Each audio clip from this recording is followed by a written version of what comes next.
Learn how to quickly delete a contact in iPhone. When I tried that for the first time, I struggled. Let's do it together. Once you're on your iPhone home screen, tap on the search. The next step is to type the text contact, okay? That will help us to get to the contact app. You can see contacts app there, tap on it.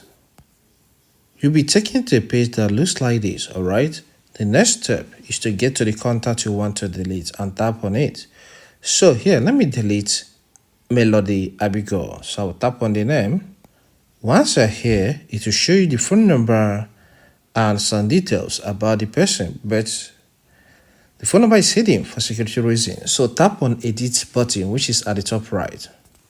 On getting to this page, scroll down until you get to the bottom part of this page. Tap on delete contact.